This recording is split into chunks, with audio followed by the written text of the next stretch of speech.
I'm not ashamed to own my Lord, nor to defend his cause.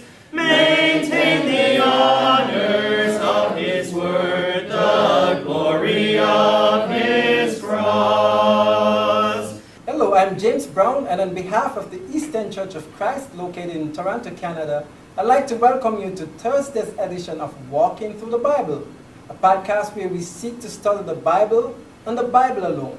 Please stick around afterwards for information on how you can contact us. But for now, if you have your Bible with you, please turn to the book of Genesis, and we'll turn the time over to Jeremy Disacamp for our study of the day. Thank you, James, and welcome to all of our viewers. This is the 99th lesson in our study of Genesis. Yesterday we covered Genesis chapter 28, verses 16 to 22, discussing Jacob's reaction to his dream. If you missed that episode and would like to watch it, you can find it and all of our other podcasts on our website at www.eastendchurch.org. You can also find them on our YouTube channel at www.youtube.com/eastendchurchofchrist under the Walking Through the Bible Genesis playlist. Today we're going to begin with Genesis 29 verse 1 and read through verse 8. The text that you'll see on the screen is from the English Standard Version, but you're welcome to follow along with any version that you have. So let's now read Genesis 29, beginning at verse 1. Then Jacob went on his journey and came to the land of the people of the east. As he looked, he saw a well in the field, and behold, 3 flocks of sheep lying beside it, for out of that well the flocks were watered. The stone on the well's mouth was large, and when all the flocks were gathered there, the shepherds would roll the stone from the mouth of the well and water the sheep, and put the stone back in its place over the mouth of the well. Jacob said to them, "My brothers, where do you come from?" They said, "We are from Haran." He said to them, "Do you know Laban, the son of Nahor?" They said, "We know him." He said to them, "Is it well with him?" They said, "It is well, and see, Rachel his daughter coming with the sheep." He said, "Behold, it is still high day. It is not time for the livestock to be gathered together. Water the sheep and go, pasture them." But they said, "We cannot until all the flocks are gathered together and the stone is rolled from the mouth of the well. Then we water the sheep." In chapter 28, we have Jacob fleeing from his father's house because Esau, his brother, wants to kill him. He is traveling towards Haran, specifically to the house of Laban, his mother's brother. Chapter 28 focuses on the very early part of his journey, namely his stop in what would be known as Bethel. It was in Bethel that Jacob had a dream about a ladder from heaven to earth, and God speaking from heaven, promising Jacob that he would protect him, return him to the land, and would give his descendants the land of Canaan, just as he promised Abraham and Isaac. Chapter 29 gives us the conclusion of Jacob's journey. Haran is about 725 kilometers or 450 miles from Beersheba. So traveling at 50 kilometers per day or 30 miles per day, Jacob would have been traveling for a little over 2 weeks. When he came to the land of the people of the east, Mesopotamia, he came to a well that was situated in a field.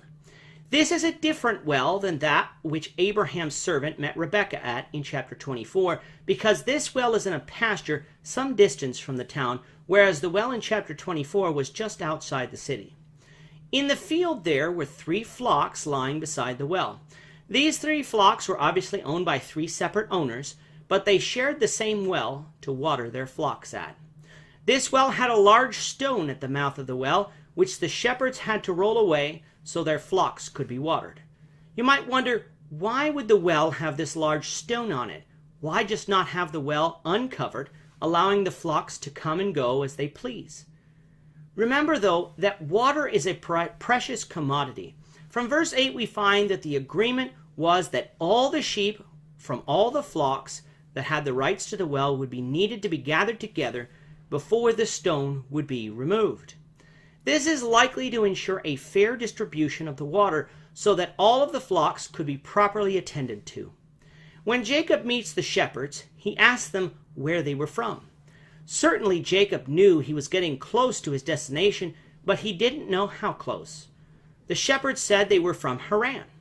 Jacob then asked if they knew Laban, the son of Nahor, and if they did, is everything well with him?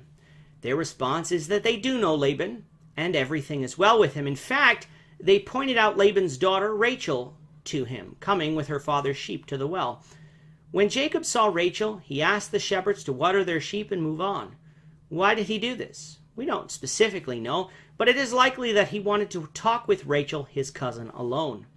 The shepherds responded that the agreement was that all the flocks would be gathered together, then the stone would be rolled away. Since all the flocks weren't gathered yet, they could not do as Jacob asked. We'll continue on this story, the Lord willing, tomorrow. With that, our time is up for today. Please join us, the Lord willing, tomorrow when we will continue our study of Genesis, beginning with Genesis 29, verse 9. Thank you, Jeremy. And to our viewers, we also thank you for watching. Don't forget to subscribe to our YouTube channel by clicking on the subscribe button below. Should you have any questions or comments, please leave a comment below or email us at answerintheword@gmail.com. We'll try to respond to you as quickly as we can. We hope you'll join us, the Lord willing, tomorrow when we'll be continuing our study of the book of Genesis. Goodbye for now and have a great day. I'm not ashamed to